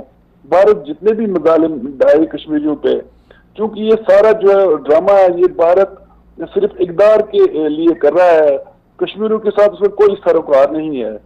और कश्मीरी पिछले 70-71 साल से कुर्बानियां देते आ रहे हैं जिसमें लाखों लोगों की जो शहादतें हैं, जो खून जिन्होंने जो दिया है अपने मुकद्दस कौज के लिए। तो लिहाजा कश्मीरी किसी भी सूरत भारत के धोखे में नहीं आने वाले। तो बाकी कश्मीरी अवाम का जो फंडामेंटल राइट है, जो बर्थ राइट है, वो हक खुदराजत है। आज भी भारत जहां अपनी 8 लाख फौज लेकर कश्मीर पे काबिज है, कश्मीरियों के हुकूक रोन रहा है, हमारे राइट्स जो है वो गजब किए गए हैं, वो जो बुनियादी हुकूक है वो खत्म है। वहां पर जो फौजी राज है वहां पर इंसानियत सोज मजालिम डाले जाते हैं, शैतान भी शर्माता है। तो मोदी जिस तरह से दुनिया को गुमराह करने की कोशिश कर रहा है, इंशाल्लाह इसमें वो कामयाब नहीं होगा और दुनिया कश्मीरियों के हक को तस्लीम कर चुकी है और भारत को अपना बिस्तर गोल करना पड़ेगा। और सबसे बड़ी बात, जिस तरह से मैंने अपने कायद की बात की सैयद अली शाह गिलानी साहब की, उन्होंने 5 पॉइंट फार्मूला दिया है, भारत को उस पर अमल करना चाहिए। अगर वह सिक्योरिटी काउंसिल के अंदर भी निशस्त चाहता है या दुनिया में अपनी इमेज बहाल करना चाहता है तो कश्मीरियों के हक को मानना होगा और कश्मीर से निकलना होगा। बहुत शुक्रिया सर, आपने टाइम दिया, बहुत नवाजिश, सलामत रहिए। अब्दुल हमीद लोन साहब थे हुर्रियत के जी सेक्रेटरी साहब से, बड़े माशाल्लाह नामी ग्रामी लोग हैं। क्या कहेंगे इनके? इन्होंने तो वजाहत कर दिया। मैं वो बता रहा था कि वो जो कह रहे थे कि कितनी शहादतें हुई हैं, तो 1987 के बाद आज तक 2017 तक 5 लाख से ज़्यादा अफराद जो है वो शहीद हो चुके हैं कश्मीर में। जो ज़ख्मी हुए हैं या वो अलग हैं। तो अभी मैं आज की खबर इंसानी हुकूक की शदीद गाल बढ़ती है। वहाँ पे एक और जो है ना, वहाँ पे वो कोई कानून है, वाडा के क्या नाम इस टाइप का जो है ना, डाडा के क्या, तो वहाँ पे एक वो भट्ट साहब थे, उनको उन्होंने गिरफ्तार किया था। 8 साल के कितने अरसे थे, उनको अभी रिहाई दी है। तो फिर उन्होंने चंद दिन हो गया, फिर पकड़ के उन्होंने बंद कर दिया वो दूसरे कानून के तहत। वहाँ तो इस तरह वो एक जो है ना, वो उनने वो जंगल का कानून है, दड़बा बनाया हुआ है। अभी यासिर मलिक साहब को देखें कितना, अभी आप देखें यार कितनी, अभी परसों उसकी जो आयला मलिक है, उसकी जो बेगम है, उसकी शादी मिशाल मलिक साहब, उस बच्ची को, उसकी शादी जो है 10 साल हो गए हैं। तो आप अंदाज़ा करें कि उसकी एक 7 साल की बच्ची है। तो जब उसमें मिलने नहीं दे रहे अब 10 साल कश्मीर से उठाया, तिहाड़ भेज दिया। अब उस 10 साल के अंदर ये दोनों मियाँ बीवी सिर्फ 60 दिन इकट्ठे रहे हैं। जुल्म की। शब्बीर शाह को देखे, उनको जो है कितने सालों से तिहाड़ जेल में रखा है, उनकी बच्ची ने पोजीशन दी पूरे कश्मीर में। जी बिल्कुल, समा शब्बीर शाह ने, लेकिन उनको बाप से मिलने नहीं दिया, बाप को इत्तला नहीं मिली। क्या उनकी खुशियां, उनके गम बड़े बड़े बड़े ना, वो उसके एक अजीब किस्म की कैफियत है उस कश्मीर के अंदर। तो अभी इनने लोन साहब ने बड़ी वजाहत के साथ कर दी, वजाहत सराहत भी की है, लेकिन जो असल पिक्चर है वहाँ के अंदर जो सिर्फ महसूस की जा सकती है वो वहाँ के मकामी लोग ही बता सकते हैं और देख सकते हैं, क्योंकि हम जो कहते हैं वो उसका अपने जो असास जो चीज़ है ना, जो महसूस करने वाली चीज़ है वो वहाँ के लोगों का दुख है, जो हम बयान नहीं कर सकते। ठीक है, अल्फाज उसके लिए नाकाफी है। कश्मीर के हवाले से तो बात की लोन साहब ने कि भारत का जो इलेक्शन ड्रामा था उसको कश्मीरियों ने रिजेक्ट कर दिया और पहले से भी करते आए, और ये हक के खुद इरादियत के मुतबादिल नहीं है। और आगे बढ़ते हैं सर, टाइम बहुत कम है। जी। बारिशें पाकिस्तान में हो रही बहुत सर, तूफान, और अगर मैं थोड़ी सी आपको जी बिल्कुल डिटेल दे दूं कि क्या मुतासिर हुए इन बारिशों से, तो तकरीबन अभी तक 49 अफराद इन बारिशों से जाबाहक हुए हैं, अल्लाह उनकी मगफरत करें। इनमें से 15 पंजाब में और 14 खैबर पख्तूनख्वा में, कुछ बाकी इलाकों में, और इसी तरह 180 अफराद ज़ख्मी हुए हैं, 117 घर तबाह हुए हैं। बारिशें जो है, जो कि अल्लाह ताला की नेमत होती हैं, हमारे लिए ज़हमत बन रही है, फसलें तबाह हो रही है, किसान परेशान है। हुकूमत की क्या जिम्मेदारी बनती थी और क्या जिम्मेदारी बनती है आज के बाद, क्या कहेंगे? सबसे पहली बात यह है कि अभी आपने वो तफसील बताई है कि उसके, मेरा ख्याल है जो मेरे पास तफसील थी वो 140 के करीब जो है वो इससे बारिशों की वजह से जान बाक हुए हैं, 39 हुए हैं, तो 143 बंदे जो हैं वो ज़ख्मी हुए हैं। अच्छा, और इससे ज़्यादा 30 घर जो हैं वो तबाह हुए हैं, जो टोटली डैमेज हो गए हैं। और 35,000 एकड़ जो अराजी है वो जो इसके वजह से, क्या नाम है, बारिशों की वजह से वो तबाह हो चुकी है। सही है। तो इसके ये पूरे, ये देखें इस टाइम जो बारिशें हैं वो बलूचिस्तान, पख्तूनख्वा, अपना KPK, पंजाब, और पंजाब से अब जो है वो कराची में भी सखत तक चली गई हैं बारिशें। पूरे समझ लो पाकिस्तान इस टाइम जो है बारिशों की, पाकिस्तान और हमारा हमसाया ईरान, मुख्तलिफ ममालिक मुतासर हैं। इसके लिए पहले ही वो जो अपना महकमा मौसमियात है जिसे आप कहते हैं, उन्होंने पहले इनको वार्निंग दे दी थी कि ये जो किसानों को नहीं, हुकूमत पाकिस्तान को दी थी कि ये इस तरह इस मौसम में बारिशें तो पहले भी होती हैं, पाकिस्तान का अपना भी तो अब महकमा पाकिस्तान के महकमा महकमात की बात कर रहा हूँ ना, उन्होंने बताया था कि जी ये बारिशें मुतवक्का से ज़्यादा होगी, क्योंकि पहले भी बारिशें होती हैं, लेकिन इससे बारिशों का सबसे बड़ा टाइमिंग, चूंकि फसल है अभी, जी फसल है। अब देखें नहीं, इससे कौन सी आपको पता है, इस टाइम 3-4 फसलें तबाह हो गई हैं। एक तो सबसे ज़्यादा गंदम की फसल तबाह हुई है, उसके बाद मकई है, उसके साथ चने हैं, ठीक है, और सबसे ज़्यादा जो है आम का जो बूर होता है वो ख़त्म हो गया गिर के, उसकी वजह से इतनी तेज़ हवाएं चली। हुकूमत को कितने इसमें उसकी क्या रिस्पॉन्सिबिलिटी? अभी इतनी कुदरती आफात भी है, लेकिन कुदरती आफात हुकूमत क्या कर सर जी, हर जगह इसमें एक डिपार्टमेंट होता है, डिज़ास्टर अपना वो मैनेजमेंट होती है। तो उसमें क्या अभी वज़ीर आला साहब ने फरमाया कि तो जितने भी 36 ज़िला उसके अंदर जो उन्होंने वो एक जो है ना वो कर दिया, ऑर्डर कर दिया कि जी आप सब स्टैंड बाई हो जाएं, फ्लड के लिए, किसी हालात के लिए जो है फील्ड में आ जाएं और इनके लिए दादरसी करें।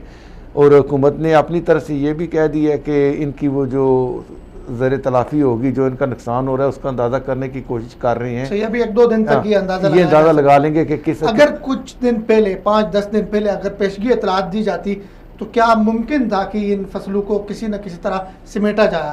सिमटना मुमकिन था इतनी बड़ी तादाद में? एक तो चीज़ है, मुझे पता अभी मेरा ख्याल है जो मेरे अंदाजे के मुताबिक 3 कितने हज़ार टन जो है वो जो गंदम जो है ना वो इससे मुतासर हुई है। हाँ, अब जो बच गई है उनके जो सिट्टी होते हैं वो भी काले हो गए हैं, या जो गिर गई है पानी, जो पानी के अंदर गिर गई है वो वैसे ही ख़त्म हो गई है। तो एक तो इस दफ़ा वैसे भी इतना गंदम पहले भी काम थी, तो उससे दूसरा नुकसान हो गया बारिशों की वजह से।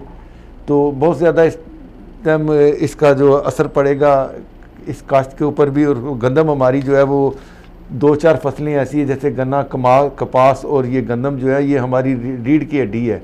तो उनमें से अगर 2 फसलें, और आम तो आपको पता है, और आम की फसल आने वाली थी, उससे पहले बूर ख़त्म हो गया, तो आम कहाँ रह जाएगा, ना इस्तीफा आम भी वो कम हो जाएगा। तो अब क्या कर सकते हैं इसके लिए? अब हुकूमत को क्या करना चाहिए आपके? अब हुकूमत को ये चाहिए कि कम से कम किसानों को अवेयरनेस दे दें, और जो चीज़ बच गई है, जो अभी लगी हुई है, उसको उनके बताएं कि उसका क्या सदेबाब करना है। कितनी जगह पे तो शिगाफ पड़ गए हैं, घर तबाह हो गए हैं, जगह ख़राब हो गई हैं, उनके लिए भी हंगामी टीमें मुख्तलिफ जो हैं उसको सिर्फ ऑर्डर करने, सर्कुलर करने से नहीं है, उसके अमली ज़ाती तौर पे जो है खुद उनको भी जो है ना वज़ीर आला साहब अब हेलीकॉप्टर इस्तेमाल करें और कम से कम इंजला में जाके फ़ज़ाई जायजा ही ले लें कि नीचे हालत क्या है लोगों की। अच्छा चलें, ये हो गया। अल्लाह ताला से भी दुआ करनी चाहिए, क्योंकि बारिशें जो है अल्लाह की तरफ से होती हैं, तो इस मौके पे अल्लाह ताला की तरफ गिड़गिड़ा के कि ये बारिशें हमारे लिए समरावर बना दें। वो देखें ना भाई, आप अभी देखें ना, मैं आपको बता रहा था ना, नहीं दुआएं तो पूरी कौम करती है ना, तो इसका क्रेडिट भी हमारी हुकूमत जो है ना वो बड़े जल्दी लेना शुरू कर देती है। तनाज़े उसमें नहीं जाएंगे क्योंकि टाइम हमारे पास मौजूद है। अच्छा, हम बात कर रहे हैं नेप के ऊपर। नेप मुल्ज़िमान अदालतें, ये हमारा टॉपिक है, क्योंकि आप नेप से इख्तिलाफ भी करते हैं। तो मैं नेप की छोटी सी कामयाबी आपके सामने रखूँगा जो पंजाब में उन्होंने सीमेंटी है, और उस पर आपका तबसरा लेना चाहूँगा। नेप ने जो पंजाब में 1 अरब रुपए कौमी ख़जाने में जमा कराए, ये 1 अरब किन से निकालें ज़रा मैं आपको डिटेल बताता हूँ। इकराम नवीद साहब हैं जो कि पंजाब पावर कंपनी एरा और PHA में इन्होंने 97 करोड़ और 75 लाख 80,000 रुपए की करप्शन की थी। ये नेप के डॉक्यूमेंट्स बता रहे हैं। और इनमें से जो है जो अपने शहबाज शरीफ साहब के दामाद है अली इमरान यूसुफ साहब, इनको 13 करोड़ 19 लाख 37,000 रुपये हुकूमती ख़जाने से दिए थे। ये डॉक्यूमेंट्स बता रहे हैं नेप के। और अब उन्होंने इकराम साहब से 1 अरब रुपए रिकवर किए नेप ने और कौमी ख़जाने में जमा किया है। इकराम साहब के हवाले से ये बताया जा रहा है कि इकराम साहब 40 से ज़ायद जायदाद इसकी 40 से ज़ायद है, जो इनके बेटे फजर इकराम के नाम पर है, एहसन इकराम के नाम पर है, और बीवी समीना इकराम के नाम पे इन्होंने बना रखी है, जो अरबों मालियत की है। 1 अरब इनसे रिकवर हो गई। तो क्या ख्याल है आपको, नेप को गालियाँ शालियाँ देनी चाहिए? नहीं, क्रिटिसाइज करें नेप को? सबसे पहले ये है ना, नेप का जो अदारा है, रिकवरी जो है करनी चाहिए जो जिनने चोरी की हुई है। अब ये तो इन्होंने नहीं की थी आपके ख्याल में? नहीं, मैं किसी पे ये नहीं कह रहा कि की है या नहीं की है, ठीक है ना। अब यहाँ सवाल ये होता है कि ये पहले कहते हैं कि जी 89 अरब रुपए का जो है वो फ्रॉड किया है शहबाज शरीफ ने, इसने हमजा शहबाज ने। वो दूसरे दिन कोर्ट में जाते हैं 33 अरब हो जाता है, उसके बाद आते हुए ये 17 करोड़ तक आ जाते हैं। यानी कि इतना बड़ा फ़र्क हो गया। नहीं बट साहब, आप तो जानते हैं कि नेप अगर किसी चीज़ को ब्लेम करती है तो उसको जाहिर है उसका एक प्रोसीजर होता है उसको साबित करना। आपने एविडेंस भी देना है, साबित भी करना है। बात चीज़ें जो है आपको पता है हमारे कानून के कितने सुकम है जिनसे रह जाती है, तो आप इसको क्रेडिट नहीं देना चाहेंगे? नहीं, क्रेडिट देखें जी, हर अच्छी चीज़ देखें, ज़ाहिर है ये रिकवरी जो है, मैं ये कह रहा हूँ कि एक कॉर्पोरेट जो है ना, कॉर्पोरेट वाले जो है, कॉर्पोरेट जो सियासतदान कॉर्पोरेट में आता है जिसका अपना बिजनेस होता है, उस पर तो बड़ी तनकीद हो जाती है। सही है। और जो दूसरे बिजनेसमैन इस कॉर्पोरेट में हैं उनके ऊपर भी आप जरा नजरसानी करें, देखें कि वहाँ सबको पकड़ने। अभी देखें 56 कंपनीज का जो मसला था पंजाब की, उसमें शहबाज शरीफ साहब ने कहा अगर एक में भी करप्शन साबित हुई तो मैं जो है बिल्कुल ठीक है। अब मुझे तो अब उससे देखें, अब ये जो अली दामाद थे अली इमरान यूसुफ साहब, उनका ताल्लुक इन 56 में था, और ये खुद जो थे पंजाब पावर कंपनी एरा वगैरह, इसका ताल्लुक भी उन्हीं में से था। ये देखें ना, करप्शन तो साबित हो गई। देखें ये ब्यूरोक्रेसी और गवर्नमेंट, रियासत और हुकूमत 2 मुख्तलिफ चीज़ें हैं। हर पाकिस्तानी को रियासत का वफादार होना चाहिए, हुकूमतें आती जाती रहती हैं। सही है। हुकूमतों की पायदारी की कोई नहीं है। पाकिस्तान सलामत रहेगा तो ये सब। इसको जो अभी जो इसको जो पकड़ा गया है, सर मैं ये बड़ा ऑफिसर था, लेकिन मैं ये बता रहा हूँ ना, रियासत का वफादार नहीं है, शरीफ फैमिली का वफादार। सर नहीं, देखें अब ये आप फ्रंट मैन था शहबाज सर, ऐसे ही सब है। फ्रंट मैन को हर ब्यूरोक्रेट जो होता है ना, वो इतना प्लीज करता है, इतना खुश करता है हर आने वाले को, कि इतना वो जो है ना ब्यूरोक्रेट, इसी को कहते हैं ना कि ब्यूरोक्रेट की सबसे खूबी होती है कि वो जो भी आता है ना उसको समझता है कि उसको यही बताता है कि मेरे से ज़्यादा आपका वफादार कोई नहीं है। सही, ये किसी के वफादार नहीं होते। नेप की बात हो गई। अब नेप के हवाले से, नेप कोई भी काम करती है आगे अदालत जो है उस पर पंगा डाल देती है, मुलजिमान को जमानतें दे रही है। शहबाज शरीफ साहब के जो फर्जंद थे, हमजद शहबाज को ज़मानत दी, उसके बाद हनीफ अब्बासी साहब को बरी कर दिया। लेकिन अगर किसी को ज़मानत नहीं मिलती है तो उस माँ को नहीं मिलती है जो अपने बच्चे को लेकर एक शादी हाल में दाखिल हो गई थी खाना खाने के लिए, उसको ज़मानत नहीं दी गई। लेकिन इनके लिए छुट्टी वाले दिन भी ज़मानत क्या है सर? ये देखें ना, कुछ तो बहुत ज़्यादा अलमिया हैं, ठीक है ना। अब आपने गरीब देखा था कल जिसके बेटे को मार दिया था गुजरांवाले के करीब, वो दाद फरियाद कर रहा था, उसको आपने देखा लाइव टीवी पे दिखा रहे थे। कराची में पुलिस ने मारा बच्चे को, कराची को बच्चे पुलिस ने मार दिया, गोली मार के बच्चा मर गया। उसको उन्हें पकड़ के जनाब बाहर फेंक दिया कि जी वज़ीर आला साहब की गाड़ी गुजरनी है।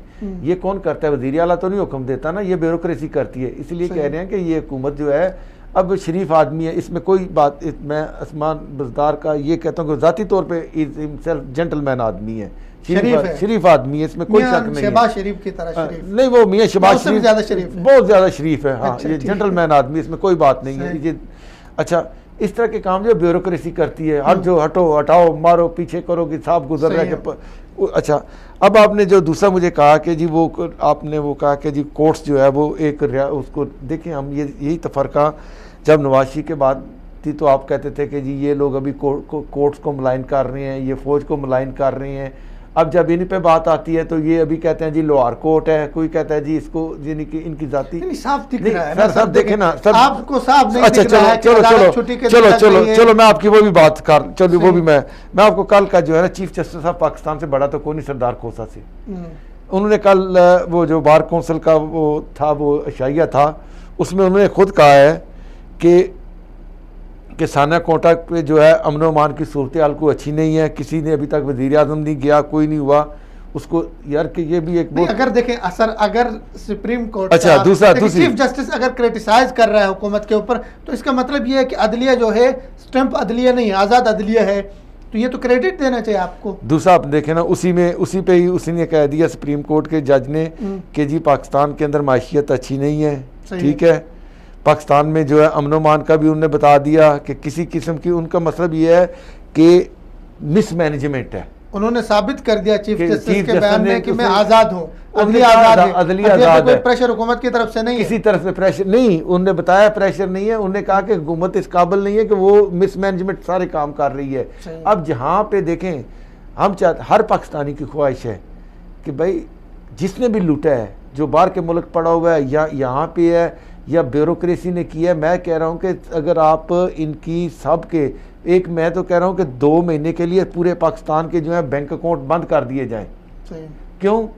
अब आप वो थंब सिस्टम करें, हर आदमी अपना आके थंब लगाए, वेरीफाइड कराए कि ये अकाउंट मेरा था, मेरे में आए हैं, या अब उसके बाद जब भी किसी को कैश। अच्छा मुझे एक बात बताएं आप सर, एक बात बताएं, नेब बुरा इदारा था, जरदारी के दौर में इसमें इस्लाहत क्यों नहीं की गई? बुरा इदारा था, नून लीग के दौर में इस्लाहत क्यों नहीं की गई? अभी आके मौलाना फजल रहमान भी नेब के खिलाफ है, आपके शरीफ बरादरान भी नेब के खिलाफ है, जरदारी भी खिलाफ है, जिनके ऊपर चार्जेस हैं सब पे। अच्छा मजे की बात, हाँ ऐसा होता नहीं, मेरी बात मुकम्मल होने दें। अगर एक मुजरिम उठ के कहता है, मुलजिम उठ के कहता है जी ये जज ठीक नहीं है, ठीक है, उसकी बात को हम वैल्यू दे दें। आपने बड़ी अच्छी बात की, आपने नून लीग का भी नाम ले दिया, मौलाना फजल रहमान का भी नाम दे दिया, पीपल्स पार्टी का नाम भी ले दिया, आप तरीके इंसाफ का नाम भी ले दें, वो भी मुतमिन नहीं है इनसे। किनसे? नैब वालों से।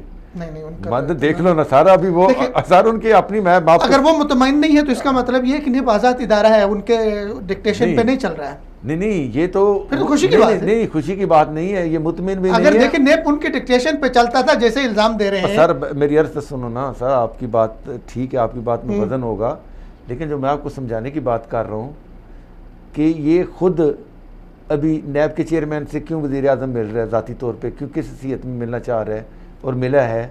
फिर फवाद चौधरी जो है वो तर्जमान बना हुआ है उसका नैब का, ठीक है, हम ऐसे कर देंगे, हम आपको क्या ख्याल, आपका क्या ख्याल है जब अदालतें भी, आपकी अदालतें भी एक इदारे की टांगे खींच रही हैं? अच्छा सर वहाँ पर भी आपके अपोजिशन लीडर भी उसकी टांगे खींच रहे हो, आपके मौलवी भी, मदरसा भी उसकी टांगे खींच रहा हो, तो हुकूमत को नहीं चाहिए कि उनको भाई इत्मीनान दिलाए, उनको सेटिस्फाई करें कि भाई आप अपना काम करें, आप मुतमईन होकर अपना काम करें, आप पे कोई हाथ नहीं डाल सकता। सर मैं आपको ना एक मज़े की बात बताता हूँ ना, मैं ना अभी आज वो देख रहा था कि क्या किया है, अब पहली अच्छा चलें, टाइम मुख्तसर है, चलो इस पे हम अगले प्रोग्राम में मजीद बात कर लेंगे, लेकिन चूंकि एक खबर की आपसे तस्दीक करवानी है।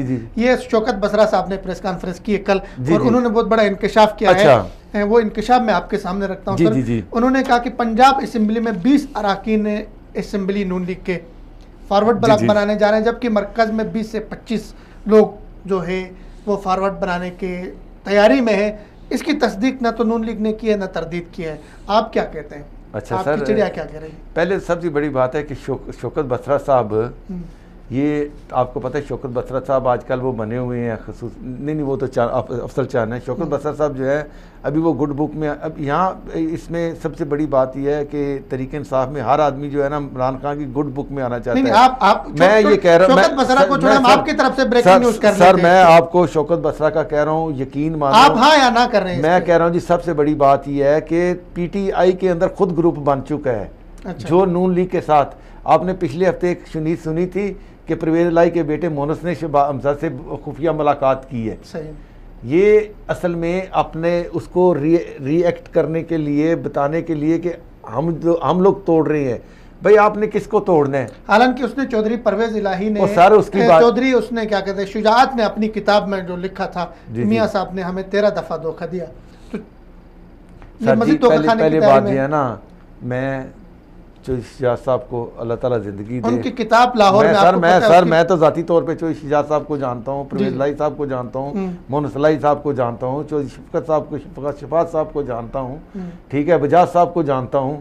तो आपके ख्याल में कोई फॉरवर्ड ब्लॉक नहीं बन रहा है? मैं कह रहा हूँ अगले देखो अगले प्रोग्राम में अगर मैं कह रहा हूँ जी फॉरवर्ड ब्लॉक PTI का बनेगा, और मैं कह रहा हूँ कि अनकरीब पीपल्स, देखें अब मसला क्या हो गया है, नून लीग चाह रही है कि इनकी हुकूमत चल जाए। जो लाए हैं वो कहते हैं कि इनको अपोजिशन वाले तार दें, अपोजिशन कहती है कि इनको इतना रहने दो। अपोजिशन कौन सी अपोजिशन? मौलाना फजल रहमान कह रहा है अपोजिशन बिल्कुल काम नहीं कर रही है। मौलाना मुलाकात करने के लिए गए, आप थोड़ा सब्र करें, के बहाने वापस मायूस होकर आ गए। आप जरदारी पकड़ाई नहीं दे रहे हैं। हम नहीं चाहते, हम तो इसको निकालने की कोशिश ही नहीं फिलहाल कर रहे, क्योंकि हम चाहते हैं ये खुद ही ये गिर रही है, तो हमें किस लिए जरूरत है कि इसको धक्का मारने की? आप भट्ट साहब, आप जानदारी से बताएं, आप जानदारी से बताएं, मैं यकीन मियां साहब ने फजल रहमान साहब को मायूस नहीं किया। मैं कह रहा हूं यकीन करें कि ये हुकूमत खुद अपने आप से मायूस हो चुकी है। वो अपना क्या नाम है, वजीर खजाना बदलने के मूड में है, वो अपना वजीर पेट्रोलियम बदली करने के मूड में है। ये तो अच्छी बात है, अगर कोई वजीर अगर अच्छी कारकर्दगी नहीं दिखा रहा, सारे नहीं कर रहे ना, किसकी बताओ? वाडा साहब नहीं कर रहे। वाडा साहब तो कह रहे थे कि जी अगले हफ्ते बारिशें हो जाएंगी नौकरियों की। तो वजीर खारजा के आपने वजीर खारजा देखें, वजीर खारजा इन सब में फिलहाल जो है ना अच्छा जा रहा है, अच्छा जा रहा है। इनको अगर किसी को नंबर दिए, रेटिंग की जाए तो सबसे अच्छा वजीर खारजा जा रहा है। अब ये सारे अपनी जगह पे बयान दे रहे हैं, लेकिन हुकूमत जो है कौन कर रहा है? वहां पे जंगीर तरीन साहब हैं और एक दूसरे साहब जो है, चलें भट्ट साहब डिनाई कर रहे हैं कि नून लीग के अंदर कोई फॉरवर्ड ब्लॉक और यकीन करें फॉरवर्ड ब्लॉक नहीं बन रहा। हम ये कह रहे हैं कि आप ये देखें कि इनको ये सिर्फ बजट तक चल जाए तो बड़ी बात है। अगर बजट के बाद तो ये वैसे भी आज यार पाकिस्तान की तारीख में पहली दफा कि पाकिस्तान का मशीर, वजीर आजम का वजीर आला का मशीर जो है चौधरी अकरम साहब, वो बता रहे हैं कि जी दाल की कीमत 25 रुपये एक जगह बढ़ गई, चीनी के 20 से 25-30 रुपये हर चीज़ की कीमत बढ़ी है रमज़ान की वजह से। वो बता उससे महंगाई आवाम का मसला है, उस पे नहीं देखे ना, उसमें बता रहा हूँ ना ये। अच्छा भाई एक रीज़न क्या बता रहा है कि जी डॉलर के साथ एडजस्ट कर रही है। अब 2 अरब रुपया उन्होंने सिर्फ रखा है ये रमज़ान पैकेज के लिए यूटिलिटी स्टोर के अंदर, जहाँ पे 1650 पहले ही गबन के केस हैं। ठीक है, मेरी छोटी बात सुन ले, अगर 2 अरब रुपया रखा है तो 2 अरब 20 करोड़ कर लो, आप 22 करोड़ भी ना करो, तो ये इसका मतलब है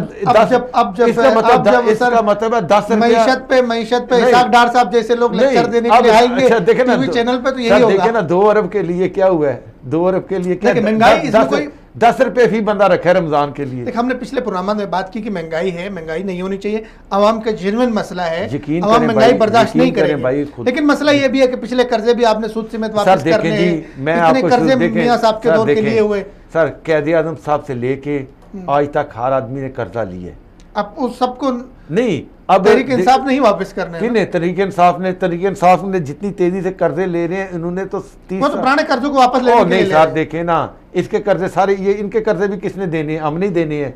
अब ये अपने कर्जे अपने आइंदा इनको नहीं, सारे ये उतार के जाएंगे। अब ये देखें ना, आशियाना के ऊपर तो वो कह रहे हैं जी उसमें वो करप्शन या जो उस करप्शन इस पे बात कर लेंगे। बहुत से सारे मौजूद हैं। आज वो खुद जो है वो उस पर दूसरा काम शुरू, उन्हें प्रोजेक्ट का इफ्तिताह किया है वज़ीर आज़म साहब ने, ये अपना कि हमने वो बना के देने हैं घर उनको। यार ये ज़्यादा फिक्र है कि गवर्नमेंट सर्वेंट जो है उसको घर चाहिए। यार हम ओवरसीज पाकिस्तानियों का क्या कुछ है? ओवरसीज का मसला भी रख लेंगे। मियां साहब ने तो नहीं किया, उम्मीद रखते हैं इमरान खान साहब ओवरसीज के मसले को हल कर लेंगे। ओवरसीज के बहुत से मसाइल हैं, तो हमारा पूरा प्रोग्राम होना चाहिए। इसके लिए रखा जो ओवरसीज पाकिस्तानी 20 अरब रुपया नगद कैश देता है बगैर किसी शरत के, ना IMF किसी चीज है। नवाज शरीफ साहब के साथ भट्ट साहब की रफाकत नहीं जी, नवाज शरीफ साहब 22 साल, लेकिन भट्ट साहब ने इन 22 सालों में ओवरसीज के मसाइल हल नहीं कराए। कोशिश करते हैं इमरान खान साहब। देखिए जी, हर आदमी हमारा आवाज, हमारा काम है आवाज उठाना। टाइम यहाँ पे है वो होता है। आपको बहुत शुक्रिया, बहुत नवाज़, बहुत खूबसूरत आपने गुफ्तगू की, नोक-झोंक हो गई। नाज़रीन, प्रोग्राम का यहाँ पे टाइम खत्म होता है। आज का प्रोग्राम आपको कैसे लगा, अपने फीडबैक से हमें ज़रूर आगाह कीजिए। इजाज़त दीजिए फिरदौस जमाल को। अस्सलाम वालेकुम व रहमतुल्लाहि व बरकातहू।